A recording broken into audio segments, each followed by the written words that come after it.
This is Honor's latest flagship. It is a Magic 8 Pro, and there's a lot that I like about this phone. I just wish that Honor had changed one thing on this, because if it did, then it could have been one of the top tier Android phones of 2026. Let's start with what this phone is great at, and that's taking photos.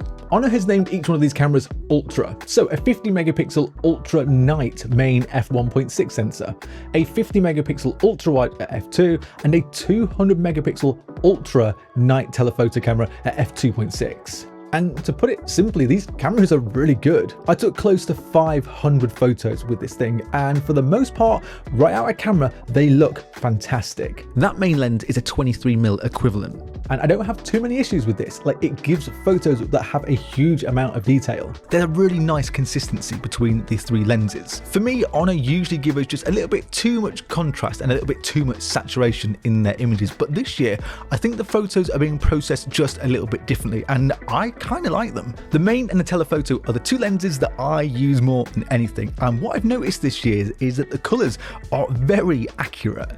The main camera and the telephoto camera, they offer some excellent dynamic range. And all round, I would say that the cameras do a good job here. The photos that you can get are very nice, and I think these are my favorite photos that I've taken on an Honor phone. When it comes to the telephoto lens, I actually don't think you get the same quality as something like the Find X9 Pro, and that's what I'm comparing this to because of the 200 megapixel photos. But if you catch the light just right, they look pretty good. When you turn to night photography, I was expecting a lot from Honor because they mentioned that the telephoto was an ultra night camera. And in reality, I actually don't think this phone performs that well in low light. You can get some really nice photos, but it does struggle with lens flare, which actually is just a bit annoying. And there was just a little bit too much noise in the shadows. So this is fine at night photography, but I wouldn't say it's anything more than that. Honor have also added something to the main and the telephoto camera. So it basically means that when you zoom up to 100 times on that telephoto camera, that the phone just doesn't shake around like you're used to on other 100 times cameras. Like,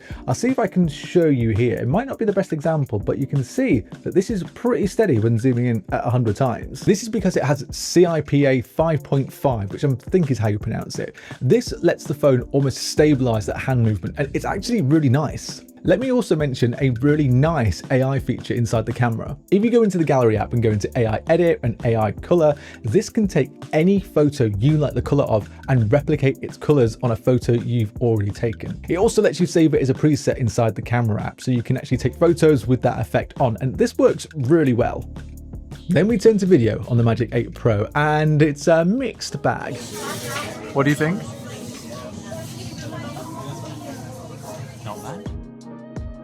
Using the main lens and telephoto gives you really good details. Like, I'm impressed with what you can get out of this phone. Using the 3.7 times lens, this video of a cat, I can see every individual piece of fur, and the fire and the cheese, they look like I'm actually there. Like, this is impressive. I just really enjoyed using both the main and the telephoto lens. Stabilization, for the most part, is good in good light. There are some jitters every now and then that can kind of ruin the video, and it does let itself down. And then sometimes the camera just loses all details in parts of the image, even when it's in good light, like it did on the coat. And then just panning with the telephoto lens adds in some lag to the image. It's kind of like the lens can't keep up with the movement. And if that light is slightly off, then you can see some fringing near the corners. And if you take this into very low light, then it's just not good at all. And that's why I say that this is a little bit hit and miss, because in low light, the video is just not great. There is lots of noise in there, and it's definitely not the worst that I've seen on a phone, but yeah, it's not great. And that's why I say this camera is a little bit hit and miss, because if you are stood still and it's really bright outside, it's great, like you don't have any complaints. But as soon as you start to move, you see those jutters, you take it into low light and it's not great. So yeah, that's why I feel like Honor just needs to do a little bit more with the video here, because sometimes it's great, sometimes you just kind of think, what is going on? Let's talk about the rest of the phone, because away from those cameras, there's still some great things about this phone. I'm going to start by shouting out Face Unlock. Bright light, low light, no light, this thing is quick, and because it uses 3D depth, which is similar to the iPhone's Face ID, I'd say that this is the best that I've used on Android, and you can unlock your banking apps with this, so I really like it. The display is 6.71 inches, of course 120Hz, LTPO, and it does have a slight curve to it, which I'm not that mad about.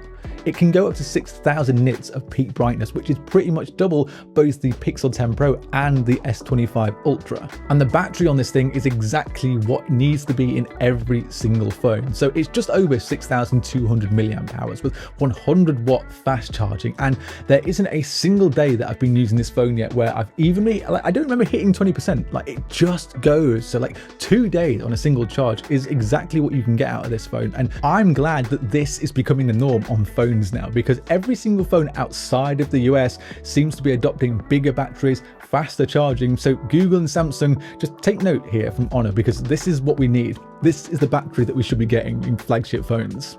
Then there's something I like on this phone, which I think I'm going to be in the minority about, but I like the AI button on the right hand side. You can set this up with 3 actions: a single tap, double tap, and if you need it, a triple tap. And you pick what you want from this familiar looking screen, but you are limited to just a couple of AI features. As an AI button, which is what Honor are branding this thing, I actually think it's pointless. So I actually turn off single tap and just use it as a double tap to open the camera. So it's kind of like the iPhone's camera control. And I love having a dedicated button to just open the camera. And I know, before you even say it, the power button can do this, but now it leaves the power button for a double tap open for Google Wallet, and then the double tap of the AI button, it opens up the camera. So it's a nice little combo. And then this thing is as powerful as you need, because the processor is the Snapdragon 8 Elite Gen 5. And I'm never one of these people that will push their phones to the breaking point and try and get them as hot as possible and multitask and do big 120 Hz gamings. It's just not what I do. But I have played a little bit of Call of Duty Mobile and some Red Dead Redemption. And for me, like, this is all the power that you're ever gonna need. Then we move on to the one thing that I said I wish Honor had just fixed about this phone. It's MagicOS. I'm confused about what MagicOS is trying to be. Like, is it Honor's own operating system, or does it just want to be iOS? MagicOS just lacks any identity. It's trying to copy as much of iOS as possible, but also trying to look like it's not copying iOS, which means it's actually just a bit confusing. Trying to find the right settings for just editing small things on the home screen is confusing. Simple things are buried underneath a mountain of sub-settings. The OS just feels a little bit like it's in a beta phase and not a final version. And like, I don't get notifications on the phone, but I do get them on my Pixel Watch. So like, that's not a good look. If Honor want to go and copy Apple and iOS, then you know what, I'm here for it, but just go and do it. Like, don't try and take a few surface level animations. Go and take the best parts of iOS and put them into MagicOS, because at the moment, it kind of looks like Honor, what they're doing is taking some bits of iOS, but trying to hide the fact that they're copying iOS. Just do it. Like, we don't care, because at the moment, this is a really good Android phone, but the OS, it makes it a pretty bad experience. There is something that I really like in MagicOS, and it's the fact that you can just expand any app. Essentially, this can make it almost into like a widget, and you can stretch it, you can shrink it. This is really nice. And something else that is really nice is that you get 7 years of updates with the Magic 8 Pro. So while I'm not a huge fan of the software, I do appreciate 7 years, and that'll keep you going up until 2032. I think hardware-wise, the Magic 8 Pro is great. There isn't really anything it's missing. The worst part is that it isn't available in the States. What I like is that brands like Honor, they keep pushing and improving year on year, and the updates are just bigger than what you get with Samsung or Google. Like, if this was a Samsung or Google branded phone, like, we'd be shouting about this. But right now, MagicOS does let it down. Like, it has definitely got better in the last couple of years, but it's still quite a bad experience, which means that me using this phone daily, I just don't think it's ever going to work. Let me know what you think in the comments though about the Magic 8 Pro, because I know a lot of you like what Honor are doing, and I'm not even going to lie about it. Like, hardware wise, this is a really good Android phone. It's just the software that lets it down a little. Before you head off, why not subscribe to the channel? And if you do that, then I will see you in the next video.